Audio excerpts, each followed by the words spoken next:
یه راه هست که بتونین دقیقاً چیزی که میخواین رو با یه زن بگیرین، اونم با کمتر از 1/10 تلاش و انرژی که بقیه مردها میذارن. تا آخر این ویدیو متوجهش میشین و شوکه میشین که چطور بیشتر مردا از این قضیه خبر ندارن. خب خیلی از مردا چه تو رابطه باشن و چه مجرد فکر میکنن که باید کلی تلاش کنن و انرژی بذارن تا بتونن توجه رمانتیک یا جنسی یه زن رو جلب کنن، اما نمیدونن که این همه انرژی و تلاشی که میذارن نه تنها لازم نیست بلکه در واقع زن رو سرد میکنه. خب من 4 تا مثال براتون میزنم، البته میتونستم 5 تا رو بگم ولی بذارین همون 4 تا رو بگم تا متوجه موضوع بشین و بعد هم بهتون میگم بجاش چه کاری رو باید انجام بدین و براتون مثال میزنم که دقیقاً متوجه بشین که چطوری باید انجامش بدین. اول از همه یه نگاهی بندازیم به کارهایی که بیشتر مردا میکنن و کلی وقت و انرژی میذارن ولی آخرش اون نتیجه‌ای که میخوان رو نمیگیرن.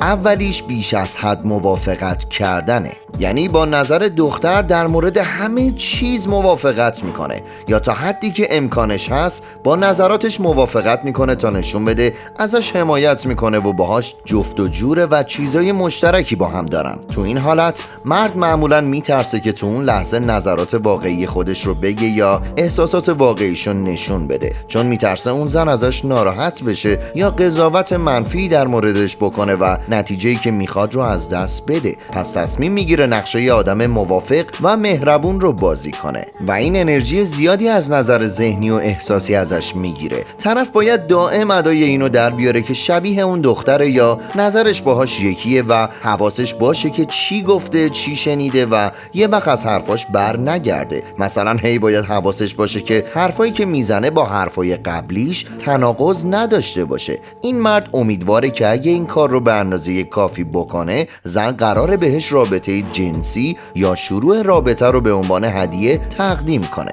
یا اگه تو رابطه باشن فکر میکنه زن اینجوری قراره اون محبت و عشق و رابطه جنسی رو باهاش بیشتر کنه. ولی مشکل اینجاست که زنها خیلی راحت متوجه این موضوع میشن، سریع متوجه میشن که طرفدار فیلم بازی میکنه و راست نمیگه و خود واقعیش نیست و زن از این خوشش نمیاد که مرد صرفا تلاش کنه با نظراتش موافقت کنه و وقتی زن حس کنه طرفش فقط داره برای خوشایندش موافقت میکنه نه تنها تحت تاثیر قرار نمیگیره بلکه حس بدی هم پیدا میکنه و شک میکنه و با خودش میگه بذار ببینم طرف داره نقش بازی میکنه که من ازش خوشم بیاد، داره نقش بازی میکنه تا چیزی که میخواد و بگیره یا اینکه واقعا اینقدر نظراتمون به هم نزدیکه. یه نکته مهم اینه که حتی اگه 10 تا وجه اشتراک واقعی هم بین شما باشه بازم ممکنه زن شما رو بذاره تو منطقه دوستی خودش و هیچ حسی از علاقه جنسی یا احساسی نسبت بهتون پیدا نکنه. البته اگه اون روی کردی که توی این ویدیو قراره بگم رو پیش نبرین،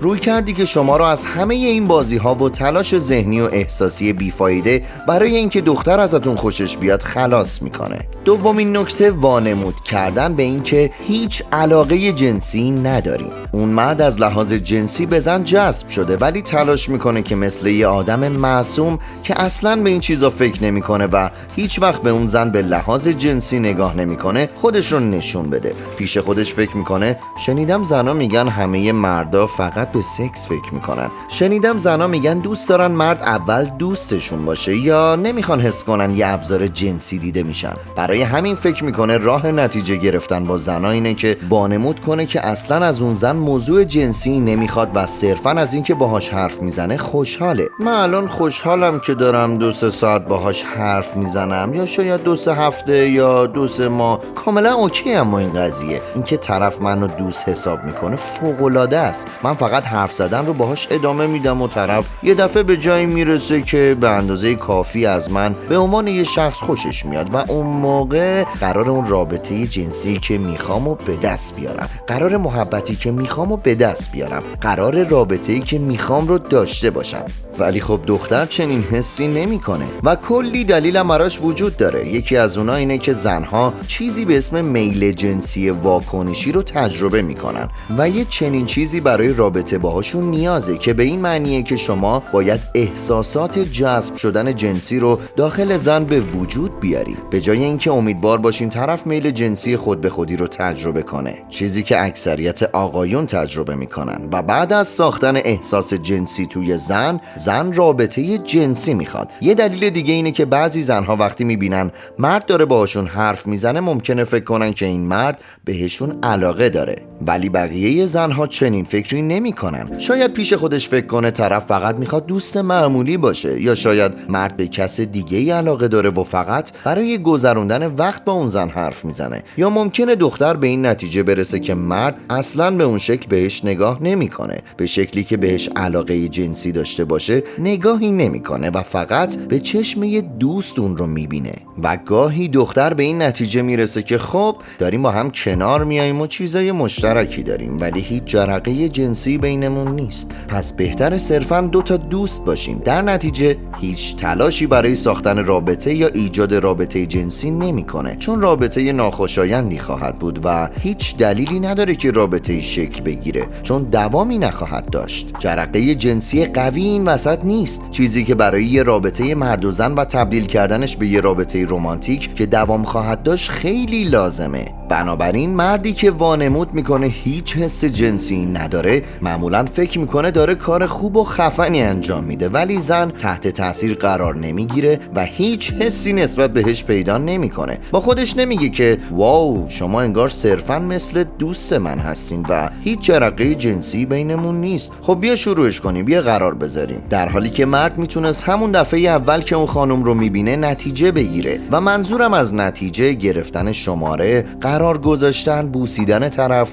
و حتی در مواردی ممکنه رابطه‌ای که میخواد تو همون قرار اول یا دوم به وقوع بپیونده و بعد از اون میتونن وارد یه رابطه جدی بشن، دوست دختر و دوست پسر بشن و بعدش احتمالش باشه که زن و شوهر بشن و ادامه مسیرشون رو پیش ببرن. و اون مرد رویکردی رو پیش میگیره که من قراره توی این ویدیو توضیح بدم. ولی وقتی مردا از این روش استفاده نمیکنن کلی انرژی و وقت میذارن و فکر میکنن دارن کار درستی میکنن، اما در واقع خودشون رو دارن وارد منطقه دوستی میکنن یا حتی باعث طرد شدن خودشون و یا بی‌توجهی به خودشون میشن. زنهایی که میتونستن علاقه رمانتیک و جنسی باهاشون داشته باشن به راحتی اونا رو رد میکنن. آخرش هم این مردا فکر میکنن وای زنا چقدر سختگیرن، به دست آوردنشون خیلی سخته، شاید باید بیشتر ورزش کنم، بدنم خوش فرم‌تر باشه یا تو کارم موفق‌تر بشم تا زنا ازم خوششون بیاد. ولی بعدش یه مرد دیگه پیدا میشه. شاید خودتونم اینو دیدین یا حتی تجربهش کردین.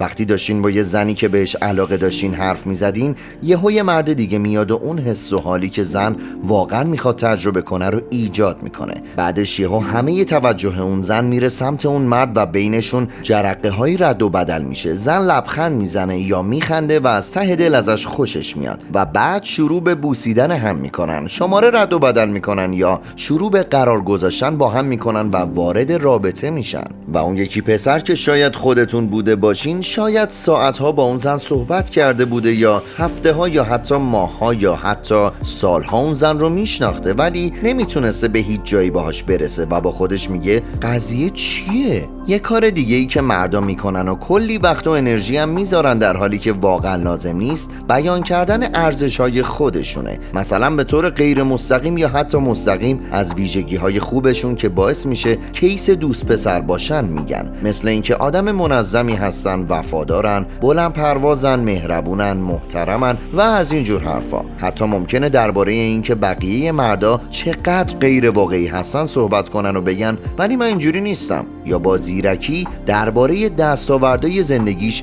و برنامه‌های 5 یا 10 ساله‌ای که داره صحبت کنه و بگه داره روی یه پروژه کار میکنه که میتونه موفقش کنه. و زن دقیقاً میفهمه اینجا چه خبره و داره چی تو ذهنش میگذره. میتونه این حقیقت رو کشف کنه که اون مرد داره تلاش میکنه تا خودش رو بهش ثابت کنه و نشون بده که لیاقت یه رابطه رو داره و واقعاً کیس دوست پسره. به امید اینکه باعث بشه زن فکر کنه که وای این مرد خیلی منظمه و اراده داره، 4 ساله که داره باشگاه میره، غذای سالم میخوره، احترام هم میذاره. میدونید چیه؟ حتما باید باش وارد رابطه بشم. ولی خب قضیه اینجوری کار نمیکنه. نه تنها این روش جواب نمیده، بلکه زن اگه بفهمه مرد داره سعی میکنه خودش رو با گفتن ویژگی‌هاش ارزشمند نشون بده، به امید اینکه شانسی با اون زن داشته باشه، شروع میکنه به خودش رو گرفتن و سختگیرتر شدن. حس میکنه توی موقعیت برتر و بالاتری قرار داره و داره دوباره با وارد رابطه شدن با مرد یه جورایی بهش لطف میکنه که این موضوع کار رو بسیار سخت میکنه. اینجوری زن بیشتر قضاوتش و منطقش فعال میشه به جای اینکه احساساتش رو دنبال کنه و شروع میکنه به ایراد گرفتن و بررسی کردن چیزایی که توی اون مرد خوشش نمیاد. بعد مرد رو میذاره توی منطقه دوستی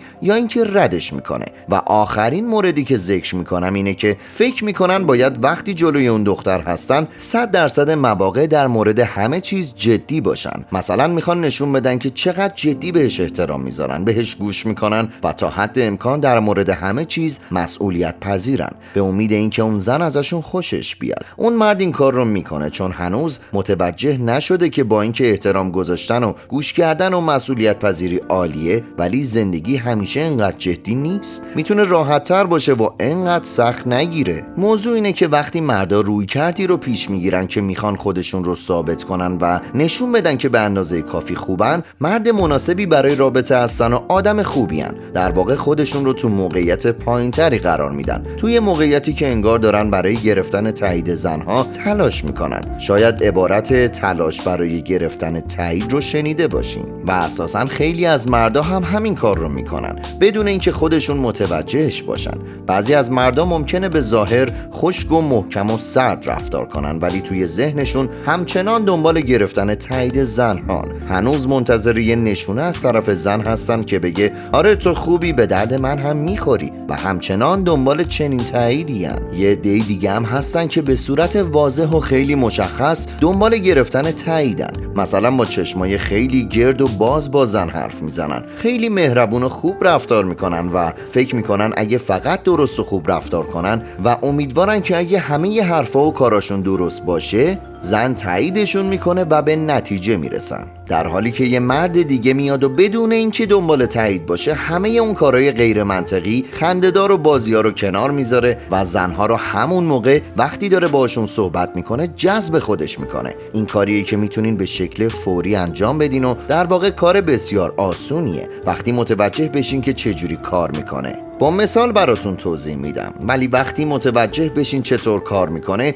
متوجه میشین که واقعا دیگه نیاز نیست کار زیادی بکنین. تمام کاری که باید بکنین اینه که موقع صحبت با زنها تعدادی از ویژگی هایی که زنها رو جذب میکنه از خودتون نشون بدین و بعد زنها یه دفعه قضاوت کننده بودنشون رو کنار میذارن، دیگه دنبال ایراد گرفتن نیستن و به جاش اون زن بهتون جذب میشه و احساسش رو دنبال میکنه و با خودش این کارش رو منطقی جلوه میده و میگه اوکی این آقا شاید قیافشون تایپی نباشه که من معمولا میخوام، ولی من خیلی بهش جذب شدم، به نظرم کیوته، به نظرم جذابه، به نظرم چارم زیادی داره و عاشق حسیم که بهم میده. یه راه خیلی ساده برای اینکه بتونین زنها رو همون لحظه جذب خودتون کنین به جای اینکه صرفاً امیدوار باشین که ازتون خوششون بیاد و کلی انرژی صرف کنین تا شاید به عنوان یه انسان قبولتون داشته باشه و یه فرصت به دست بیارین، اینه که کاری رو انجام بدین که من بهش میگم شوخی چالشی بازیگوشانه. مثلا تصور کنین دارین با یه زن حرف میزنین و اون میگه من این روزا خیلی درگیر یوگا و مدیتیشن هستم. خب حالا چی میخواین بهش بگین؟ خیلی از مردا واقعا نمیدونن توی این موقعیت چی بگن که اون زن رو به شکل بازیگوشانه‌ای به چالش بکشن یا کاری کنن که زن ازشون خوشش بیاد. در نتیجه میرن سمت روش‌هایی که انگار فقط میخوان طرف به عنوان یه شخص ازشون خوشش بیاد. مثلا میپرسن خب چی شد که به یوگا و مدیتیشن علاقه‌مند شدی؟ یا کجا این کارو میکنی؟ چند وقت انجام میدی؟ سرگرم کننده هست؟ کلاس میری یا تو خونه تمرین میکنی؟ و کلی سوالای دیگه. این مردا امیدوارن که اگه مکالمه رو به اندازه کافی ادامه بدن یه چیز مشترک باهاش پیدا کنن. اون زن هم قراره بهشون یه شانس بده. فکر میکنن زن قراره فکر کنه که خب بذار ببینم من این روزا خیلی از یوگا و مدیتیشن خوشم میاد، اونم گفت خوشش میاد، پس بیا رابطه یه جنسی داشته باشیم، بیا یه رابطه رو شکل بدیم. ولی به هیچ وجه قضیه اینجوری اصلا کار نمیکنه. اون چیزی که یه زن واقعا میخواد کنار مردی که دوست داره باهاش رابطه جنسی و رمانتیک داشته باشه حس کنه، حس جذب شدنه و جذبه چیزیه که میتونید خلقش کنید. جذب شدن واکنشی به ویژگی‌های جذابه. وقتی ویژگی‌هایی رو نشون میدین که برای زنها جذابه، به طور خودکار حس جذب شدن بهتون میکنن. مثلا ما مردا نیازی نداریم که زنها ما رو به شوخی به چالش بکشن یا به شوخی سر به سرمون بذارن تا ازشون خوشمون بیاد. ما نیازی بهش نداریم، ولی زنها نیاز دارن ببینن که شما اون رو تو جایگاه بالاتر از خودتون نمیبینین که نیاز دارین تاییدش رو بگیرین. زنها نمیخوان یه آقا رو تو جایگاه پایینتر ببینن، چون این داینامیک جنسی رو نابود میکنه. زن نمیخواد موقع تجربه جنسی احساس کنه از شما قوی تره و روتون تسلط داره. اون میخواد زور و قدرت شما بهش اعمال بشه. زن میخواد اونی باشه که وامیده و تسلیم میشه. اون میخواد ببینه که شما تو جایگاه بالاترین و شوخی چالشی بازیگوشانه یکی از 10 روشیه که من آموزش میدم و به زن نشون میده که اوکی، من تو جایگاه پایینترم و این دقیقاً جاییه که میخواد باشه. این همون چیزیه که باعث میشه میلش روشن بشه. و این به این معنی نیست که باید بی احترامی کنید یا بی ادب باشین یا بهشون زور بگین، ولی از نظر انرژی که دارین باید خودشو تو یه پله پایینتر از شما ببینه. این به شکل خودکار میلش رو روشن میکنه. نیازی نیست اول 2 هفته یا 3 هفته یا 3 ماه یا 2 سال وقت بذارین و تلاش کنین. آدم خوبی هستین و ویژگی های کیس دوست پسر بودن رو به خوبی دارین. منظم هستین، باهوشین و از اینجور چیزا. شما میتونین اونو به شکل دوست دختر یا دوست پسرگونه یا عاشقگونه جذب کنین. اونم همین الان. برای مثال اگه اون بگه من این روزا خیلی درگیر یوگا و مدیتیشنم، چی میخواین بگین؟ بیشتر مردایی که این ویدیو رو میبینن ممکنه بگن نمیدونم چی بگم، ولی من بهتون چند تا نمونه میگم. میتونی بگی بذار حدس بزنم، فکر کنم صبح هم حتما یه اسموتی سبز میخوری، آره؟ یا این که خیلی خسته کننده است، فکر کردم کارهای خفن‌تری انجام میدی. یا حتی بگی باشه مشکلی نیست، فقط قول بده که منو تو قرار 2 یا 3 دعوت نکنی کلاس یوگا، زیاد جالب نمیشه. یا یوگا و مدیتیشن، آره چه خسته کننده، من گیم میزنم باحال‌تره. یا آره بهتم میاد، کلن تو خودتی. یا پس داری به هم میگی کلن منزوی. برای اینکه یادآوری کنم شما اینو فقط به عنوان شوخی میگین و اونم میخنده. خانوما این چیزا رو درک میکنن. اون میدونه از جایگاه دوست داشتن نگاهش میکنین، نه تنفر. اینجوری نیست که بگین بذار حدس بزنم، فکر کنم صبح هم حتما یه اسموتی سبز میخوری، آره؟ لعنتی. و این حرف رو بخواین جدی بزنین. نه، به جاش از نظر انرژی که دارین میتونه حس کنه که فقط دارین شوخی میکنین و فقط دارین سر به سرش میذارین. بذار حدس بزنم، فکر کنم صبح هم حتما یه اسموتی سبز میخوری، آره؟ لعنتی. مثال بعدی که میزنم برای اینه که حرفتون نیازی نیست که خیلی خنده دار باشه، بلکه نشون میده شما تو جایگاهی نیستین که اون خانم رو بالاتر از خودتون ببینین و نیاز داشته باشین دنبال تاییدش باشین، بلکه شما به خودتون حسابی اعتماد دارین که این براش جذابه و به طور خودکار باعث میشه جذبتون بشه و این اعتماد به نفس رو دارین که چنین چیزی بگین.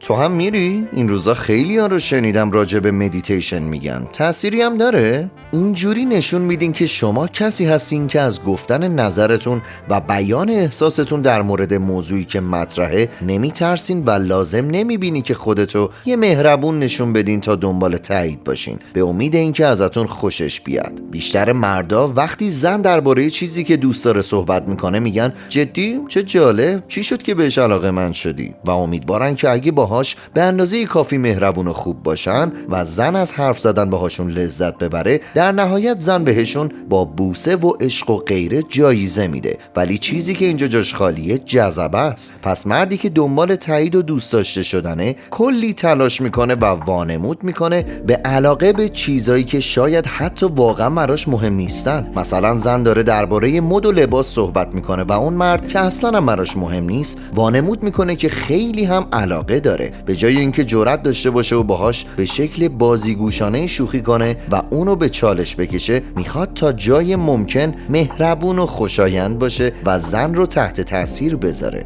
ولی واقعیت اینه که زنها چه وقتی مجردن و چه تو رابطه، وقتی حس جذب شدن رو از همون لحظه اول دریافت کنن، سریعتر واکنش نشون میدن و به سمتت کشیده میشن. همونطور که گفتم شوخی چالشی بازیگوشانه فقط یکی از راهاییه که باعث میشه زن حس کنه شما تو موقعیت بالاتری هستین و دنبال تاییدش نمیگردین. امیدوارم درک کرده باشین که نیازی نیست سخت تلاش کنین و کلی وقت بذارین به امید اینکه زنا ازتون خوششون بیاد. زنا واقعا خیلی سریع ازتون خوششون میاد اگه که تمرکزتون رو روی این بذارین که بهش حس جذب شدن بدین و در نتیجه نسبت به بقیه آقایون با تلاش خیلی کمتر نتیجه خیلی بهتری میگیرین. اگه میخواین بیشتر راجع به لاس زدن بدونین این ویدیوها رو از دست ندین. ممنونم که این ویدیو رو تماشا کردین. توی ویدیوهای بعد میبینمتون.